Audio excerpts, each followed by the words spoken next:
ఇవాళ press meet లో బాల్క సుమన్ గారు కొన్ని సంచలన ప్రకటనలు సీఎం గారిని చేశారు. అంటే గతంలో సీఎం గారు మాజీ ముఖ్యమంత్రిని రండా అనే ఒక వర్డ్ వాడాలని చెప్పేసి దానికి మూడింతలుగా ఈ రోజు కొంత అభ్యంతరకరంగా మాట్లాడడం జరిగింది. సో దీంట్లో మీరేమంటారు? బాల్క సుమన్ కు ఎర్రగడ్డ ఆసుపత్రిలో విచక్షణ కోల్పోయిన వాళ్ళు గత ప్రభుత్వం 9.5 ఏళ్లలో ఆంధ్ర వాళ్ళు దోసుకుపోయినో లేదో తెలియదు కానీ అంతకంటే దుర్మార్గమైన దోపిడీ జరిగింది కాబట్టి ఆ పదజాలాలు వాడడం జరిగింది. వాళ్ళు చేస్తే ఎక్కడ చూసినా కూడా స్కామ్స్ తప్ప ఏం లేవు, దోపిడీ తప్ప ఏం లేదు. అన్ని గడిలలో నింపుకున్నారు వాళ్ళు.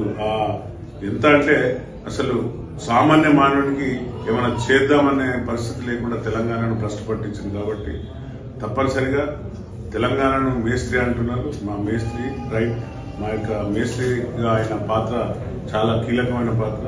దీన్ని పునరుద్ధరించే దిశగా తెలంగాణను తిరిగి ఒక మంచి ఏదైతే స్టేటస్ లో వచ్చిందో, మిగులు బడ్జెట్ లో వచ్చిన స్టేట్ ను ఆ దిశగా ప్రయాణం చేస్తున్నారు. కాబట్టి వాళ్ళు చాలా అవాకులు చెవాకులు మాట్లాడి ఎంతసేపు ప్రభుత్వాన్ని కూలదోస్తాం, ప్రభుత్వం నడవది, 420 గాళ్ళు, వీళ్ళంతా 390 గాళ్ళు, ఒక్కొక్కడు దోపిడీ దొంగలు.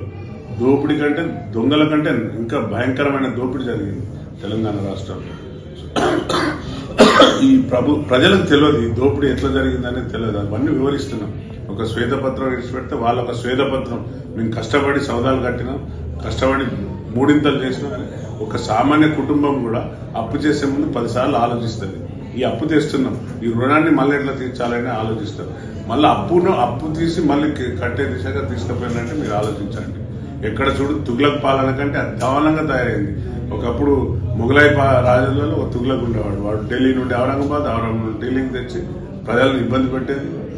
నాణ్యాలు లేకుండా తోలు బొమ్మలు, తోలు నాణ్యాలను తయారు చేసిన పరిస్థితిలాగా తయారు చేసింది తుగ్లక్ బీఆర్ఎస్ ప్రభుత్వం. ఈ దాంట్లో వీడు పిచ్చోడు, వీడు కాపుల కుక్క. కాంగ్రెస్ లాగా కాదు. కాంగ్రెస్ లో ప్రతి ఒక్క కార్యకర్త కానివ్వండి, ప్రతి ఒక్క ఎమ్మెల్యేలు కానీ నిశ్చితంగా పనిచేస్తున్నారు, ప్రజల కోసం పనిచేస్తున్నారు, ఒక ఫ్యామిలీ కోసం పనిచేస్తున్నారు. ఈ బాల్క సుమన్ అనేటోడు వాడు ఓన్లీ కేసీఆర్ ఫ్యామిలీకి కాపుల కుక్కలాగా మాట్లాడుతున్నాడు. తప్పనిసరిగా వాడు చెప్పు చూపెడుతున్నాడు. అంతకంటే ఎక్కువ రెండింతలు చెప్పులు తెలంగాణ ప్రజలు చూస్తున్నారు. బిడ్డ నువ్వురా, నేను కింద పడేసి తొక్కిసి పెడతాను. ఇంకే కూడా కాదు, నువ్వు ఉద్యమ నాయకుని విరవీగుతున్నావు కానీ ఉద్యమం కాదు. మీరంతా దోపిడీ దొంగలాగా తయారైన ప్రజల మానదాన అన్ని మొత్తం రక్తం తాగింది. తెలంగాణ ప్రజల రక్తం, విద్యార్థుల యొక్క రక్తం తాగింది. నిరుద్యోగులు కళ్ళలో ఎదురు చూసి ఆత్మహత్యలు చేసుకున్నారు ఇక్కడ. అలాగే ఎంతో మంది ఉద్యోగాలు లేకుండా నిస్సాయులు అయిపోయి ఉన్న తరుణంలో మొన్న ఎల్బీ స్టేడియంలో 7,000 సుమారు చెల్లెమ్మలకు మనం ఇస్తే వాళ్ళ కళ్ళల్లో, వాళ్ళ ఫ్యామిలీలో వాళ్ళ ఆనందం చూసినాం. మన ఆర్టీసీ ఎంప్లాయీస్ కి కాంపన్సేట్ గ్రౌండ్ కింద 4,071 మందికి మనం వరంగల్లో ఇస్తే వాళ్ళ కళ్ళలో ఆనందం, వాళ్ళ ఫ్యామిలీలో ఆనందం చూసినాం.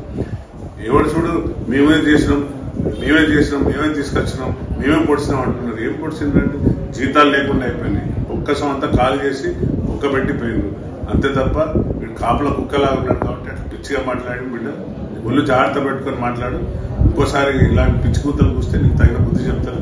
తెలంగాణలో కాంగ్రెస్ ప్రజలు ఉట్టిగా లేరు, కోపంగా ఉన్నారు బిడ్డ. నువ్వు ఇటువంటి మాటలు మాడితే నేను ఫుట్బాల్ ఆడతాను. ఫుట్బాల్ అంటే ఇక నువ్వు మళ్ళా కోలుకోలేవు. కాబట్టి జాగ్రత్త, తస్మాత్ జాగ్రత్త. ఇంకోసారి మాట్లాడే ముందు ఆలోచించి మాట్లాడేది హెచ్చరిస్తాను.